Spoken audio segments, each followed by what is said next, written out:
아프리카에서 충성스럽게 선교 사명을 잘 감당하신 선교사님께서 돌아가셨습니다.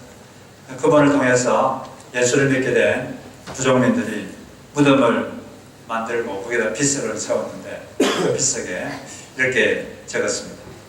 당신이 올 때에는 어두웠으나 당신이 떠나간 지금 우리는 빛 가운데 있습니다. 빛이 되기 위해선 자신을 스스로 태우지 않으면 안 됩니다. 이 선교사님이 자기를 태워서 이들에게 빛이 되셨다는 거죠. 그 결과 그들은 빛을 얻었고 어둠에 있다가 어둠을 극복하고 빛의 삶을 살게 된 거죠. 소금이라고 했는데 소금이 되려면 자기가 녹아야 됩니다. 자기 녹아서 자기 형체가 없어져서 다른 사람 삶에 스며들어야 되는데 빛이 되려면 자기를 태워야 되겠죠. 촛불이 자기를 태워서 빛을 내듯이 자기를 태워야 빛이 나고 주변의 어둠을 밝힐 수가 있게 되는 것이죠. 그래서 우리는 자기가 영적으로 판단할 때 다른 사람을 밝히기 위해서 자기를 태울 필요가 있다. 태운다는 건 희생하는 거죠. 그런 필요가 있다고 생각하면 기꺼이 자기를 태우고 희생할 때 그런 빛의 삶을 살 수가 있게 되는 것입니다. 이 성도는 세상의 빛이다 이렇게 말했는데 그 말은 이 세상은 어둠에 가득 차 있다 이걸 전제로 하고 있는 거죠. 성경에서 어둠이라고 하는 건 보통 세 가지를 말합니다. 뭘 어둠이라고 합니까? 먼저 죄를 어둠이라고 하죠. 죄가 어둠이다 이렇게 말을 합니다. 예수님이 이 세상에 빛으로 오셨는데 예수께서는 이 빛을 오셔서 우리 죄를 용서하시고 용서할 뿐 아니라 죄를 이기고자 하는 욕구를 주시고 또 이길 능력을 주시기 위해서 성령님을 우리에게 보내주셨습니다. 그 다음에 두 번째 어둠은 뭐가 어둠입니까? 두 번째 어둠은 무지. 진리를 모르는 거죠. 깨닫지를 못하고 무지. 마귀는 거짓 이론으로 사람들을 호도하고 있고 사람들을 인도하고 있습니다. 그때 예수께서 오셔서 진리를 가르치시고 깨닫게 하시고 복음의 빛이 갑자기 비춰서 깨달아서 그 무지에서 벗어날 수 있도록 오신 거죠. 세 번째 어둠은 고통을 뜻합니다. 고통. 이 세상에는 고통이 많죠. 질병의 고통도 있고 또 경제적인 고통도 있고 또 관계적인 고통도 있고 또 일을 하다가 상황이 어려워져서 상황적 고통도 있고 이 세상에는 많은 고통이 있습니다. 고통은 잘 대처하면 성숙의 도구가 됩니다. 또한 동시에 고통은 그리스도의 빛의 능력으로 극복돼야 되는 거죠. 고난이 우리에게 와도 그것이 극복된다면 괜찮은 거죠. 여하튼 하나님은 예수 그리스도께서는 이 땅에 오셔서 이런 빛이 되셔서 어두움을 없애기 위해서 이렇게 우리에게 빛으로 오셨습니다. 우리에게 빛의 역할을 하라고 그렇게 말씀하셨는데 그러면 이제 빛의 특징을 알아야 돼요. 빛의 특징이 세 가지인데 그걸 알면 우리가 빛의 역할을 잘 감당할 수가 있습니다. 첫째는 빛은 어둠을 욕하지 않고 어둠을 밝힙니다. 어둠은 어둠을 욕하지만 빛은 어둠을 밝히죠. 예수님께서 이 땅에 오셨는데 이 땅에 오신 이유가 빛으로 오셨는데 오신 이유가 요한복음 4장 17절에 보니까 하나님이 그 아들을 이 세상에 보내신 것은 세상을 심판하러 오심이 아니요 그로 말미암아 세상을 구원하려 하십니다. 이 세상에 예수님께서 이 세상에 어둠을 봤을 때 사람들 속에 어둠이 있고 여러 가지 문제가 있을 때 그들을 비난하러 온 게 아니라 그 어둠을 밝히러 오셨습니다. 밝히고 어둠을 없애기 위해서 이 땅에 오신 거죠. 우리가 빛의 사명을 갖고 이 땅에 있는데 그렇다면 우리도 예수님처럼 어둠을 볼 때 욕을 하거나 비난하거나 그게 아니라 어둠을 밝히는 존재가 되라고 우리를 부르셨습니다. 어둠이 있을 때 어둠을 보고 투덜대고 욕하고 비난하는 건 너무 쉬워요. 그건 배우지 않아도 할 수 있고 공부하지 않아도 할 수 있고 노력하지 않아도 할 수 있습니다. 저절로 됩니다. 그러나 우리가 빛으로 살려면 투덜대거나 왜 그렇게 어둡냐 이런 식으로 할 게 아니라 그걸 밝히는 행동 우리가 해야 되는 거죠. 그게 바로 우리의 부르심입니다. 지구는 태양이 없으면 존재할 수 없어요. 태양에서 이제 빛이 쫙 비치면 식물이 그 빛을 가지고 광합성을 합니다. 광합성을 하면 당과 스타치, 전분이 생기죠. 그게 이제 화학적 에너지입니다. 그걸 먹고 식물이 자라요. 식물이 자라면 이제 초식 동물이 그 식물을 먹죠. 먹어서 에너지를 섭취해서 초식동물이 자랍니다. 그러면 이제 초식 동물을 육식 동물이 먹죠. 그렇게 해서 육식 동물이 에너지를 얻어서 자랍니다. 그래서 모든 건 다 태양으로부터 옵니다. 태양에 오는 빛이 없으면 이 지구에서 생명체는 존재할 수가 없습니다. 마찬가지로 성도들이 세상의 빛으로 왔는데 이 성도들이 땅에 없으면 이 세상의 어둠의 속도가 빛의 속도로 빠르게 어두워집니다. 반드시 성도들이 빛의 역할을 해야 되는 거죠. 예수님께 빛을 받아서 우리가 빛의 역할을 할 때 그때 세상은 어둠에서 이겨낼 수가 있는 것입니다. 이 도산 안창호 선생님이 이런 말을 했는데 조선에 인물이 없다고 한탄하는 그 사람 자신이 왜 인물될 공부를 하지 아니하는가? 우리 중에 인물이 없는 것은 인물이 되려고 마음먹고 힘쓰는 사람이 없는 까닭이다. 그 당시에 조선의 일제시대 때 사람들은 투덜대고 불평했던 사람이 많았던 것 같습니다. 왜 이 조선에는 인물이 없냐? 왜 이 조선에는 지도자가 없냐? 왜 제대로 된 사람이 없냐? 이렇게 투덜대고 원망하고 탓하고 이런 사람들이 많았던 것 같아요. 그런 사람에 대해서 안창호 선생님은 그렇게 말했습니다. 인물이 없다고 탓하지 말고 너가 인물 될 공부를 해라. 그리고 다른 사람이 인물이 되도록 도와줘라. 그렇게 했죠. 그렇게 해서 이 세상에 인물이 많도록 하라고 한 것입니다. 인물이 없다고 투덜대고 욕하고 그럴 게 아니라 자기가 공부를 하고 또 자기가 못하면 다른 사람이 그런 인물이 될 수 있도록 후원을 하고 재정적으로 후원하고 또 기도해주고 또 자기가 할 수 있는 만큼 또 공부도 가르치고 이런 식으로 해서 그 어둠을 밝히는 역할을 하도록 우리는 부름받은 것입니다. 우리가 빛이기 때문에 어둠을 볼 때 욕하지 말고 밝히시기 바랍니다. 그게 우리의 부르심입니다. 그렇다면 우리가 어둠을 밝히기 위해서 어떤 행동을 해야 되느냐? 뭘 할 수 있느냐?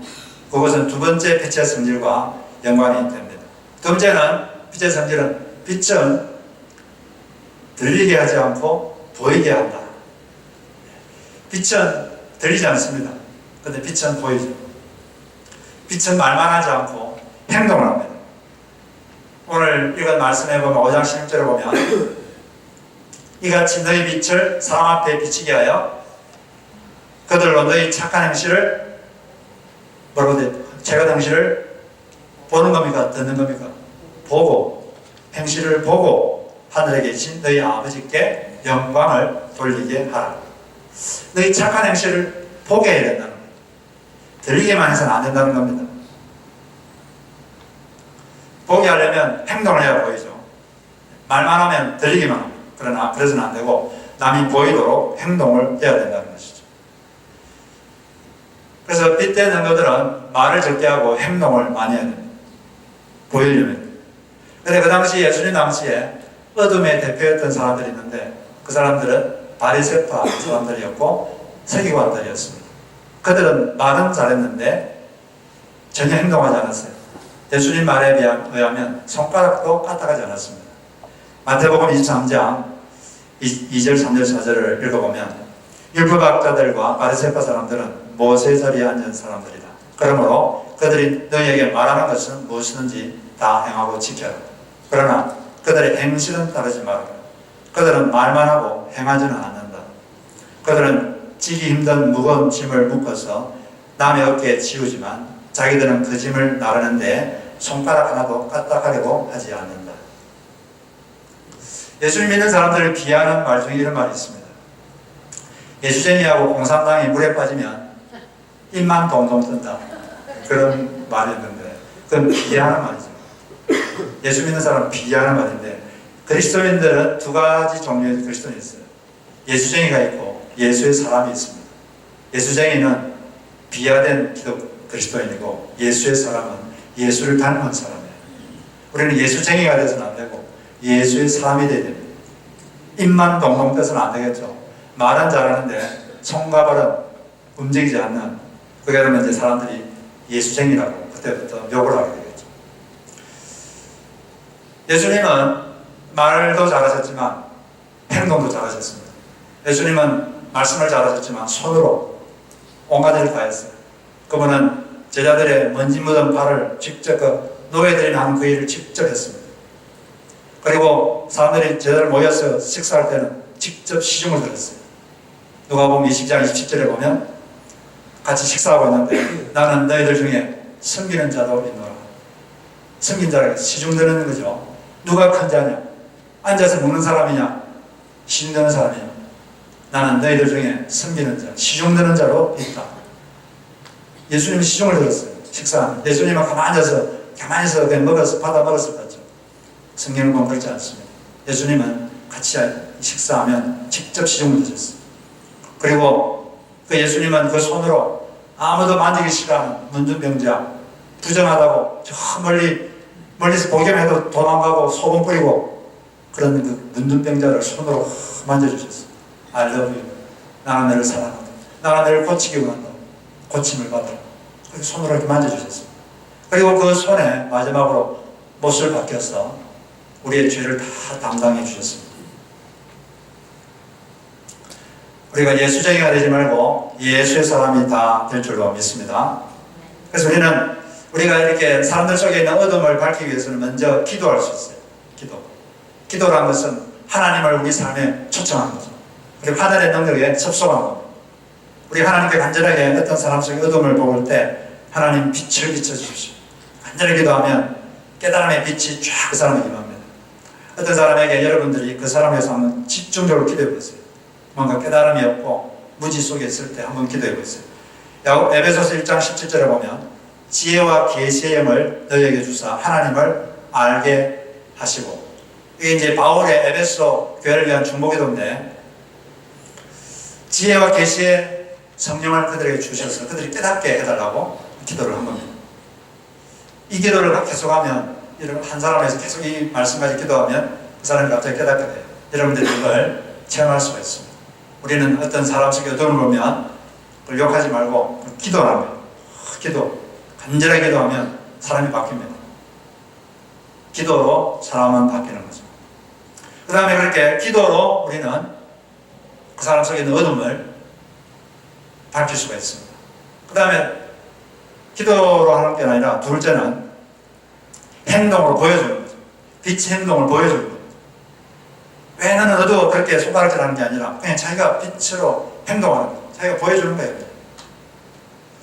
한국에 그 다일 공동체가 있는데 그 다일 공동체는 그 노숙자들을 섬기는 공동체죠. 그 초기에 공동체 사람들이 한 10명 정도 있었는데 그때 한 장로님이 학생들을 39명을 데리고 수련회를 갔습니다. 보통 학생 수련회는 뭐 산에 가거나 뭐 기도원 가는데 그런데 안 가고 직접 섬겨라. 섬김을 수련회로 만든 거죠. 근데 이제 39명이 왔는데 잠잘 곳이 없어요. 그 자매들은 그냥 건물 안에 자게 하고 형제들은 그때가 겨울이었는데 직접 노숙자 체험을 하라고 직접 2, 3일 동안 밖에서 길거리에서 자게 했습니다. 그때부터 그게 전통이 됐다고 그럽니다. 잠자리는 해결됐는데 문제는 화장실 문제입니다. 그 총 49명인데 화장실은 한 칸밖에 없어요. 아침이 됐는데 이 목사님이 뒤가 너무 마려가지고 급히 막 달려갔어요. 보니까 벌써 어떤 사람이 안에 앉아있고 안에 있고 두 사람이 줄을 서 있어요. 자기가 줄을 서니까 또 조금 있다가 두 명이 뒤에 줄을 섭니다. 근데 안에 들어있는 사람은 뭐 꼼짝을 안 해요. 장로님이 그 들어가 있다고 합니다. 그래서 목사님이 말했습니다. 대충 끊고 나오세요. 급합니다. 대충 끊고 나오세요. 그래도 뭐 뒤에 아무 소식이 없어요. 장로님 급합니다. 대충 끊고 나오세요. 그러니까 안에서 조금만 기다리세요. 그래도 2분 동안 아무 소식이 없어요. 그래서 잠깐부터 손으로 막 쾅쾅 문을 두드렸어요. 문을 두드리니까 문이 빼꼼 열렸어요. 근데 보니까 장로님이 맨손으로 그 토일이 그 화장실 그걸 막 맨손 뭐가 막혔는지 그걸 막 뚫고 있습니다. 한 50명 되는 사람이 집중 폭격을 한 데다가 어떤 여학생이 넣어서는 안 되는 물건을 넣은 것 같아요. 안 빠지니까 손으로 맨손을 집어넣어 그걸 빼고 있는 거예요. 그래가지고 조금 있으니까 아이고 이제 됐습니다. 그러니까 목사님, 아니 장로님 그런 일이 있으면 저희들에게 말씀을 하시지. 그러니까 그 장로님이 이렇게 말했습니다. 목사님, 장로가 하는 일이 뭡니까? 구전일 하라고 장로 시켜줬는데 이런 것은 제가 해야 됩니다. 그런 말을 하시는 거예요. 그 말을 들었을 때 그 목사님은 목이 메였습니다. 아직 한국교회도 이런 분이 계시는 거예요. 감동이 됐어요. 그리고 이제 그 학생들 모아놓고 다음과 같이 말했습니다. 여러분들에게는 제가 설교할 필요가 없습니다. 그저 장로님만 본받으면 됩니다. 그분과 함께 신앙생활하는 여러분은 행운아들입니다. 이렇게 말을 했다고 합니다. 이처럼 몸으로 보여주는 것, 이게 빛입니다. 착한 행실을 남이 볼 수 있도록 보여주는 거죠. 그래서 예수의 사람은 교회나 가정이나 직장에서 꾸준히 일을 먼저 하려고 합니다. 먼저 섬기려고 그러죠. 그렇게 해서 남의 이 착한 행실을 보여주는 겁니다.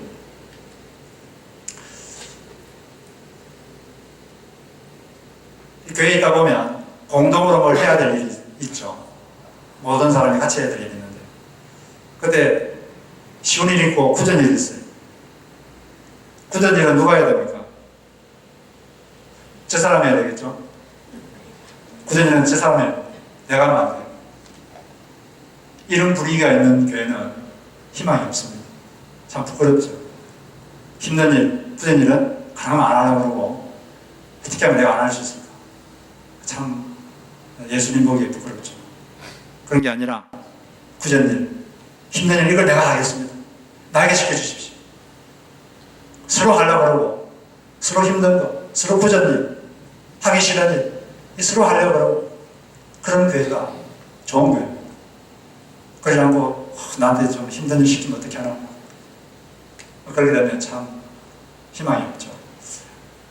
그래서 우리는 편안하게 살라고 부름받지 않았습니다. 하나님 우리를 머슴으로 살라고 부르셨어요. 하녀로 살라고 부르셨습니다. 하나님 우리를 귀족으로 살라고 부르지 않았고 마님으로 살라고 부르지 않았습니다. 하녀처럼, 머슴처럼 항상 섬기시기 바랍니다. 교회에서, 가정에서, 직장에서 머슴처럼, 하녀처럼 그렇게 굳은 일을 먼저 하는 그런 예수의 사람이 되시기를 주의 이름으로 축복합니다.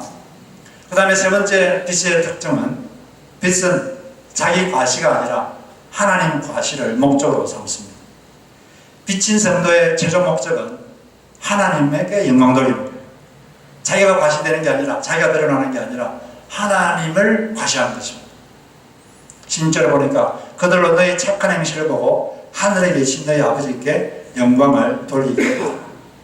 하나님께 영광을 돌리게 하라. 자기 과시가 아니라 하나님을 과시하라.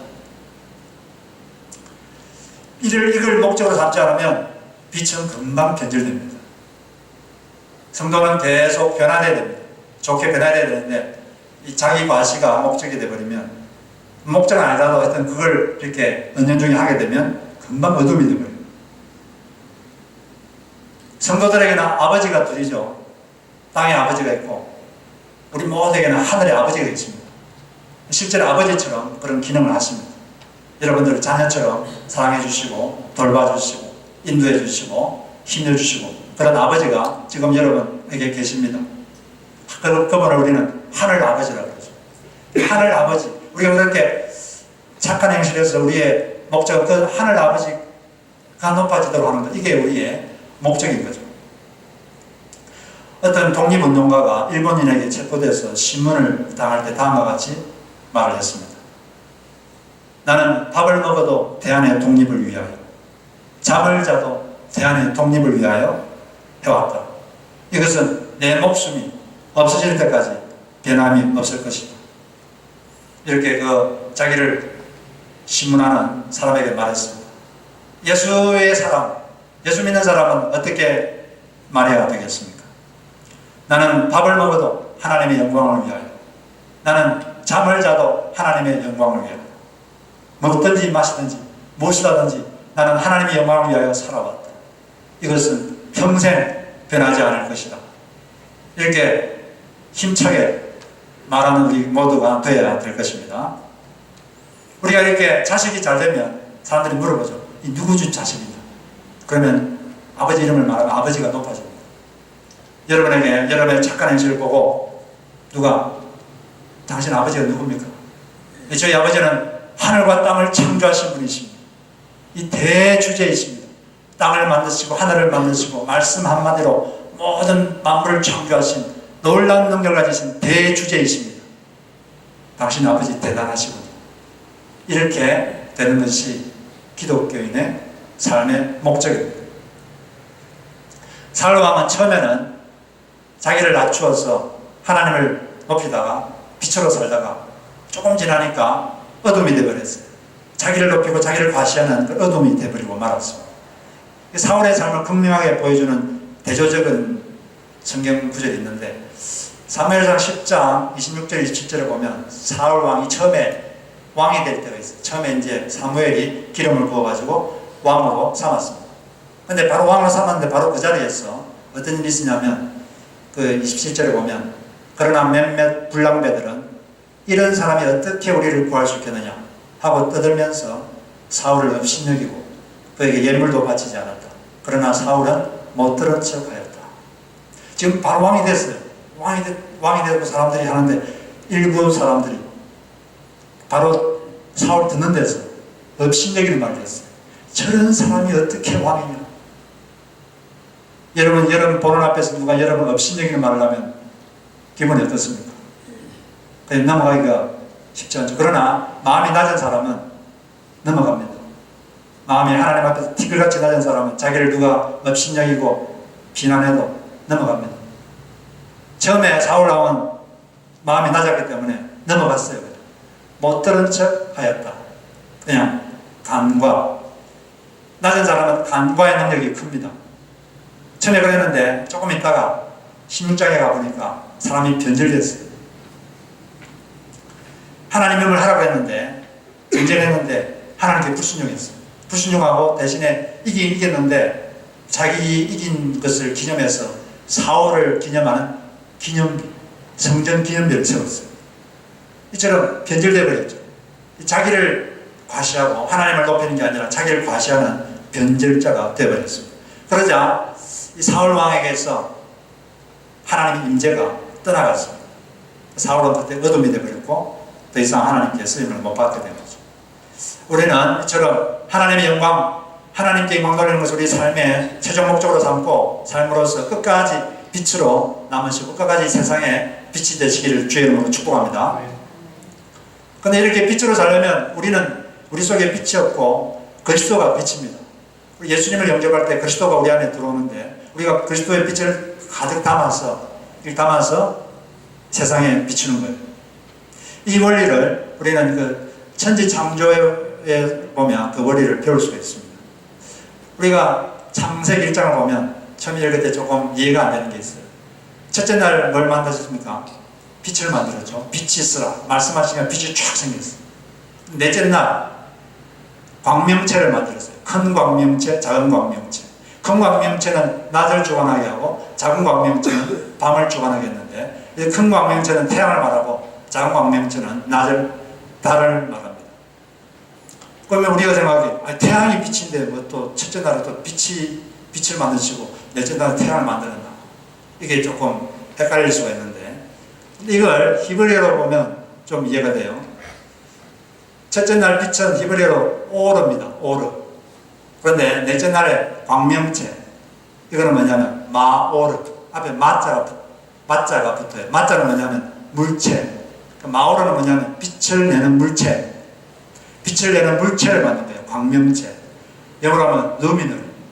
첫째 날은 라이트, 둘째 날은, 넷째 날은 루미널 이렇게 됐는데 예를 들면 우리가 건물을 지을 때 건물을 짓는다고 하면 전등은 언제 답니까? 전등은 맨 마지막에 달죠. 전등, 형광등, 상들이 이런 건 다 맨 마지막에 답니다.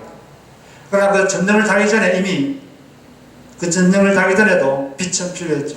그리고 이미 그 집에 전기는 들어와 있습니다. 근데 그걸 이제 담아다가 밝히는 역할을 하는 거죠.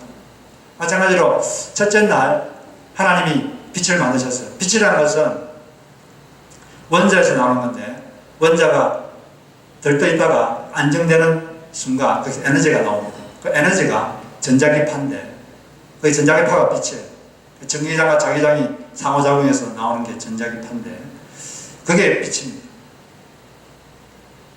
그래서 이런 이제 빛 현상을 첫째 날 만든 거고, 에너지의 근원을 만든 거고, 그 다음에 네 번째 날은 그 빛을 담아내는 물체를 만든 거죠. 태양. 태양은 핵융합을 통해서 에너지와 빛이 확 나오는 건데, 그걸 만들어가지고 지구에 이렇게 비치도록 한 것입니다. 그러니까 하나님이 첫째 날 만든 건 빛 현상, 빛을 담아가지고, 가득 담아가지고 지구에다가 확 비친 거죠. 마찬가지로 우리가 빛의 역할을 하려면 빛이신 예수 그리스도와 가깝게 지내서 우리 속에 빛이 가득하도록 빛을 가득 담아야 됩니다. 하늘 빛이 가득하면, 우리가 빛이 가득하면 이게 뿜어낼 수가 있는 거죠. 예수님을 우리가 가까이 지내야 돼요. 예수님께서 이런 말씀하셨죠. 요한복음 8장 12절을 보면 예수께서 또 말씀하여 이르시되 나는 세상의 빛이니 나를 따르는 자는 어둠에 다니지 아니하고 생명의 빛을 얻으리라. 나를 따르면, 나를 가까이 하면 너희들이 빛을 많이 받게 된다. 멀리하면 빛이 없어지는 거예요. 우리가 이렇게 빛으로 가득하려면 할 일을 해야 되고 하지 말아야 될 일을 하지 말아야 되는데, 민수기 6장에 보면 나신인이 있는데, 나신인이 누굽니까? 하나님께 어떤 일정 기간 동안 자기를 헌신한 사람인데, 이 나신인이 하지 말아야 될 일이 세 가지 있는데, 그 중에 중요한 게 시체를 만지면 안 돼요. 네. 부모 시체도 만지면 안 됩니다. 자기가 헌신한 그 일정 기간 동안은 시체를 만지면 안 되는데, 왜 그러냐? 시체라는 것은 죽음을 뜻하죠. 영적 죽음을 주는 것은 손대지 마라. 그걸 영적으로 의미하는 것입니다. 우리가 살다 보면 손대면, 접촉하면 영적으로 어둠이 임하는 그런 게 있습니다. 웹사이트도 아무거나 보면 안 되고 영적 죽음을 주는 웹사이트가 있어요. 그런 데는 접촉하면 안 되겠죠. 그리고 자기 영적 어둠을 초래하는 그런 행동, 말 이런 게 있어요. 남을 비난하는 말, 험담 이런 것들은 말을 하는 순간 영혼이 어두워집니다. 그런 것들은 하면 안 돼요. 공격적인 말, 이런 말을 하면 언어를 발하는 순간 영혼이 침체됩니다. 남을 정죄하는 순간 영혼은 침체되게 되어 있어요. 그게 영적 세계의 원리입니다. 그런 것들은 하면 안 돼요. 손대면 안 됩니다. 접촉하면 어둠이 확 몰려듭니다. 우리가 성공적인 삶을 살려면 일반적인 삶에서도 해야 할 일을 하기도 해야 되지만 하지 말아야 될 일을 안 해야 돼요. 다니엘 핑크라는 유명한 작가가 있는데, 이 사람이 자기의 그 삶에 아주 효율을 많이 아주 좋아지게 한 게 있는데, 그게 뭐냐면 하지 말아야 할 두 가지를 안 하니까 자신의 그 작가로서의 삶이 아주 효율적이 되고 아주 능률이 크게 올랐다. 그런 글을 본 적이 있습니다. 그 두 가지가 뭐냐면, 첫째는 집필하는 글을 쓰는 오전에는 이메일을 체크하지도 않고 이메일을 답하지도 않는다.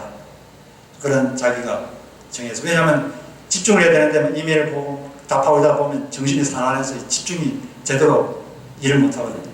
그런 걸 하나 있고, 둘째는 오후에는 커피를 마시지 않는다. 커피를 마시니까 저녁에 잠을 제대로 못 자는 걸 제가 알았기 때문에 저녁에는, 오후에는 커피를 마셔야 한다. 이렇게 두 가지를 자기가 지켜야 돼요. 하지 말아야 될 그 두 가지를 했더니 아주 능력이 오르고 아주 삶이 좋아졌다. 그런 말입니다. 우리 그리스도인으로서 성공적인 삶을 살려면 우리를 영적으로 어둡게 하는 빛을 자꾸 깎아먹고 빛을 잔시키는 이런 것들을 하지 말아야 될 줄로 믿습니다. 옛날에 그 제사장들이 했던 일 중에 하나가 매일 그 등잔대를 점검하면서 불이 꺼지지 않도록 한 거예요. 우리도 우리 속에, 내 속에 빛, 영적인 빛이 어느 정도가 이걸 자꾸 점검해야 됩니다. 이 어둠이 자기도 모르게 자꾸 오게 되는 거예요. 그러면 어둠이 자꾸 잠식하면 우리는 어둠이 쌓이게 됩니다. 내가 지금 어두워졌느냐 밝아졌느냐 그걸 알려면, 어둠이 있는 사람은 자꾸 다른 사람이다 비판이 많아요. 욕이 많고. 그 다음에 어두운 사람은 자꾸 자기를 과시하고 싶어하고 자기를 드러내고 싶어하고. 그러나 빛이 충만하면 어떻게 하면 내가 저걸 밝힐 수 있을까? 어떻게 하면 저 사람을 위해서 기도해 줄 수 있을까? 어떻게 하면 내가 행동으로 보여줄 수 있을까? 어떻게 하면 내가 하나님께 영광을 돌릴 수 있을까? 어떻게 하면 내 인생을 통해서 하나님이 좀 드러나도록 예수 그리스도가 어떻게 하면 좀 더 존귀하게 되게 할 수 있을까? 그게 고민입니다. 이게 빛이 충만한 사람은 그게 고민입니다. 근데 어둠이 충만한 사람은 어떻게 하면 나를 드러낼 수 있을까? 어떻게 하면 내가 사람들한테 인정받을 수 있을까? 어떻게 하면 내가 좀 본때를 사람들에게 본때에게 좀 보일 수 있을까? 그게 막 마음속이 충만하면 그러지 않게 되면 마음이 괴롭고 마음에 또 사람에 대한 비판이 많아집니다. 그래서 자기를 자꾸 점검해. 내 속에 지금 어둠이 많은지 빛이 많은지 매일매일 점검해. 불이 꺼졌는지 불이 잘 타고 있는지 그걸 매일 점검해야 돼요. 그래서 그렇게 함으로써 여러분 빛의 삶을 잘 사시길 바랍니다. 우리는 빛으로 부름받았습니다. 빛은 어둠을 욕하지 않아요. 어둠을 밝힙니다. 무엇으로? 기도해주고 자기의 빛의 행동을 보여주는 것. 그리고 빛은 자기를 과시하지 않고 하나님을 과시합니다. 하나님을 드러냅니다. 그런 빛의 성도들 다 되시기를 주의 이름으로 축복합니다.